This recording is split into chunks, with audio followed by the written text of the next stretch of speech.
Okay, so recently on the Legion of Myth Discord server, I decided to make a comment in the general area about a popular clip that was going around again of Tim Kask, rest in peace, talking about Gary Gygax's take on wizards and Tim's effort to get the magic missile spell into Dungeons and Dragons.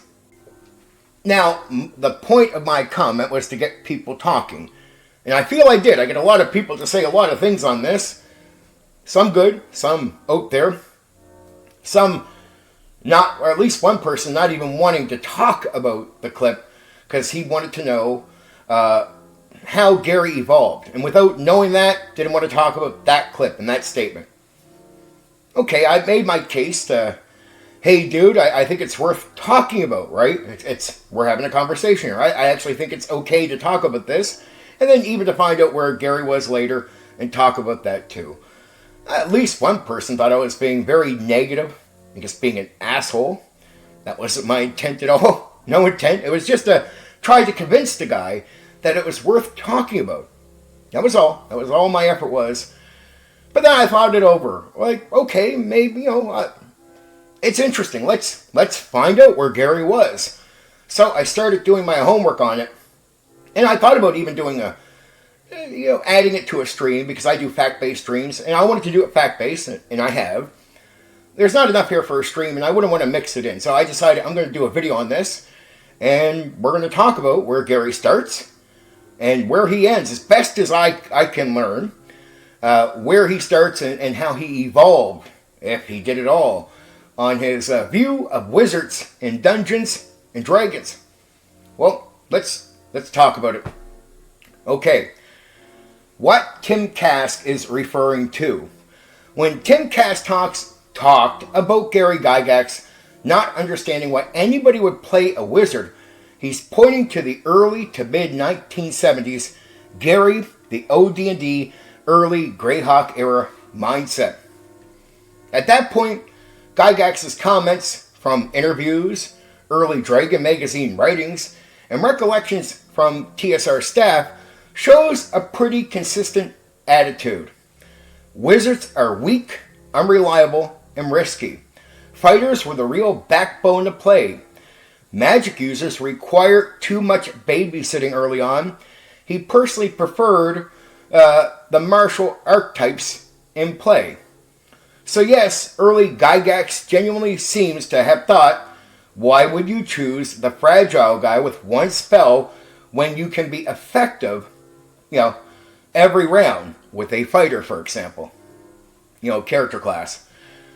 That wasn't just theory, that was his personal taste showing through the design.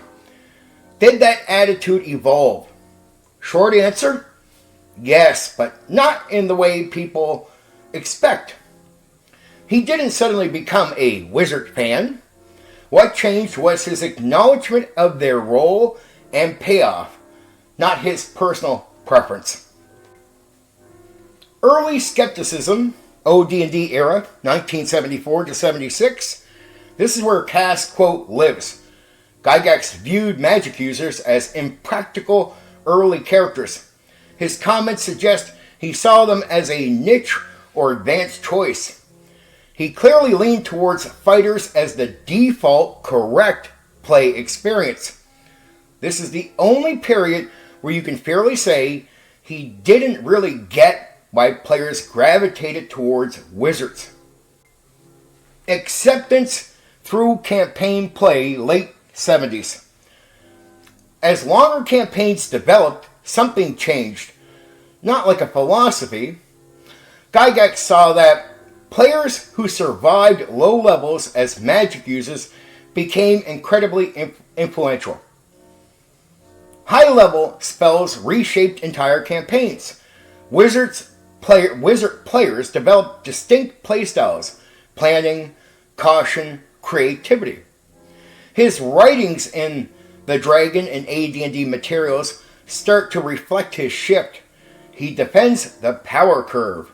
He emphasizes that magic users are not weak, they are delayed.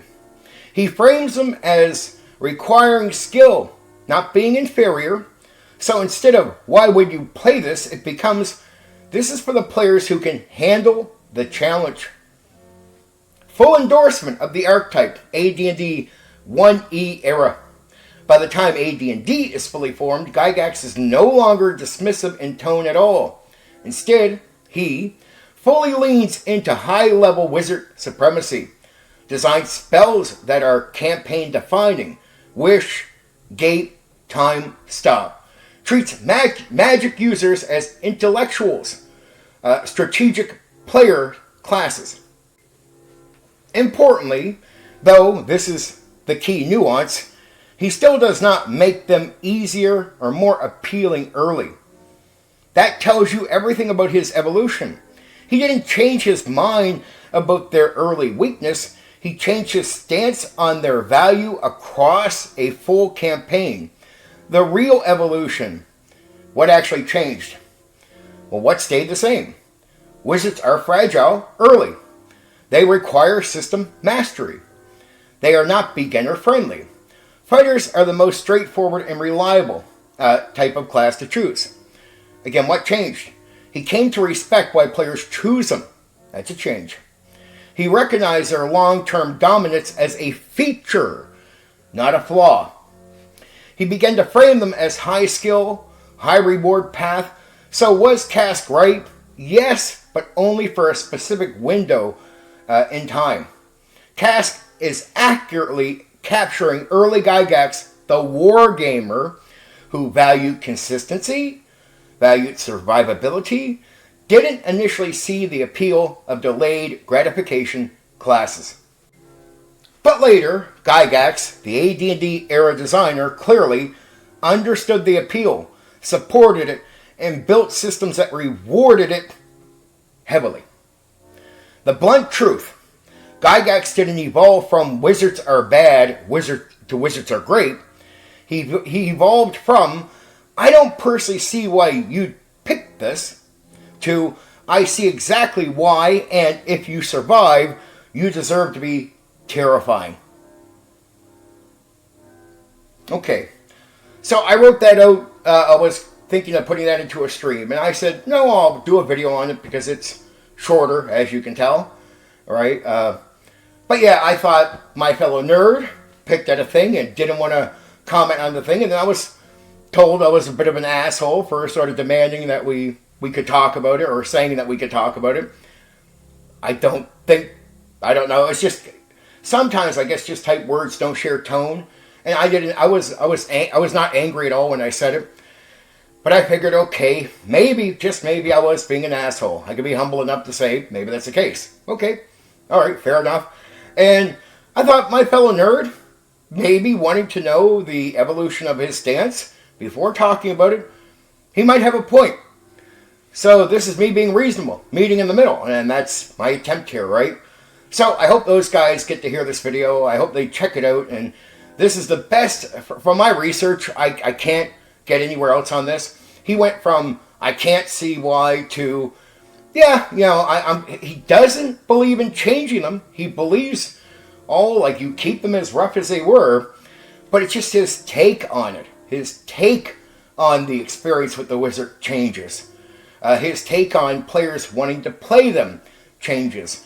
But as you notice, he doesn't really evolve your experience with them. He starts to understand the experience and the value of that experience, and does start to build towards the experience instead of changing it, right? At least that's from my research. So there's where I think he was at the end, at least as far as I could tell. I can't find anything else, right? That's the best I can come up with. If you agree, you agree. If you don't, you don't. Okay, I love you. Talk to you soon.